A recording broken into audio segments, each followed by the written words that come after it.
All right, let's talk about something huge. Where do good ideas actually come from? Today, we're jumping into this amazing book, The Imagination Muscle, to get some answers. I mean, seriously, where do they come from? You know the classic image, right? A sudden lightning bolt of genius that only strikes a few lucky people. Well, according to this book, that's not quite how it works. Not at all, actually. So here's the big idea, the core concept of the book. Your imagination, it's not some mystical gift you're either born with or you're not. Nope, it's a muscle, the imagination muscle. And you know what that means, right? Just like any muscle in your body, you can train it. You can do reps, get it stronger, and make it work for you whenever you need it. This just completely flips the script, doesn't it? Think about it. The old myth is all about waiting around for inspiration to strike, like you have no control. But the new reality? It's an active process. It's a skill that literally anyone can develop. You don't sit around waiting for ideas. You actively go out and build the capacity to have them. That's a game changer. Okay, so if it's a muscle, how do we train it? Well, the book lays out a whole workout routine. And every good workout starts with a proper warm-up, right? So section 1 is all about that. Getting our minds ready by focusing on observing and, get this, learning how to be a beginner all over again. So the warm-up is built on 2 key skills. First up, learning how to really observe. I mean, pay attention to the world like you never have before. And second, learning how to be a beginner. And trust me, that one sounds easy, but it's probably the hardest part of the whole workout. Let's break down that first one, observation.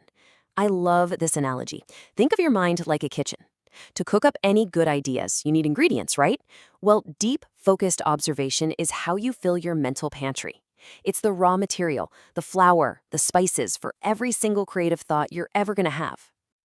And for that second skill, being a beginner, there's this perfect quote from Pablo Picasso. He said, "It took me 4 years to paint like Raphael, but a lifetime to paint like a child." Wow, that just says it all, doesn't it? It's all about dropping what you think you know, your expert biases, and seeing the world with that wide-eyed, unfiltered curiosity of a kid.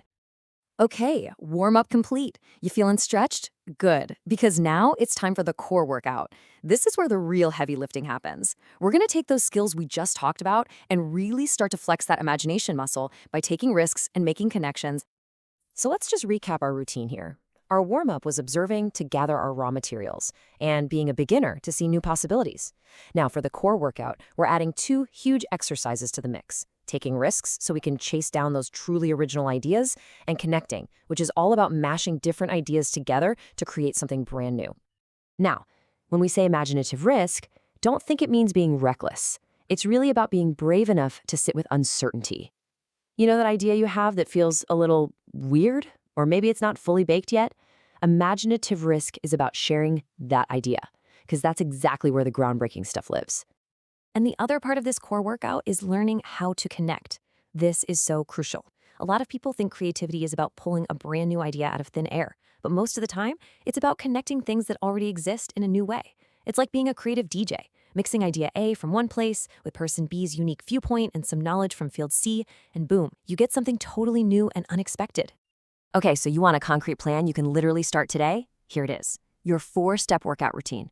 Step 1, always carry a notebook. Jot down those observations. Step 2, go try a new skill and just embrace sucking at it for a while. Step 3, share an idea with someone before you think it's ready. And step 4, talk to a stranger. Seriously. Each one is simple, but the combined impact, it's huge. So, after an intense core workout, what comes next? Every athlete knows this part, the cool down. It's just as important. And for our imagination muscle, the cool down involves a big shift in focus. We need to learn how to listen. Inward. Think about it. Everything we've done so far has been about looking outward, observing the world, connecting with people, engaging with new things. But now, we're going to flip that.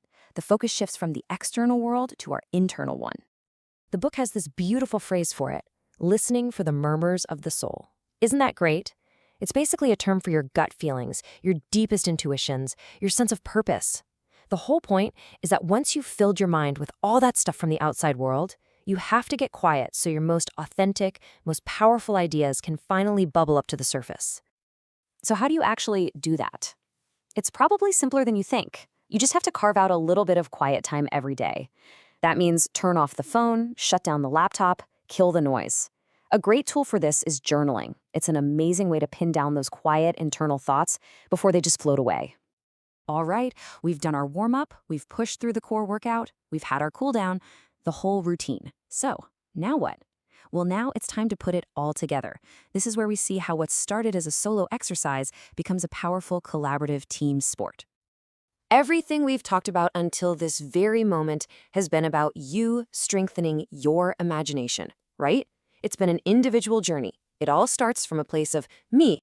But the ultimate expression of this power, the real end goal of this entire workout, is when it transforms into we. When our individual imaginations link up and become a shared collaborative force. And this is where we see imagination playing out on a massive scale. It stops being about just having a cool idea for your own project. It becomes about using that strong, flexible imagination to talk to strangers and connect with them, to work together to build better communities and cities, to create stories that we all share and that build a common culture. And that, right there, is the biggest takeaway from all of this. The reason you train your imagination muscle isn't just for your own benefit. Its true purpose, its highest calling, is to be combined with the imaginations of others, so we can build a better, more creative, and more deeply connected world. Together. So that really only leaves one final question, and this one's for you. You have the workout plan now. You know the moves. Observe, be a beginner, take risks, connect, and listen inward. The only question left is, what are you going to build with it?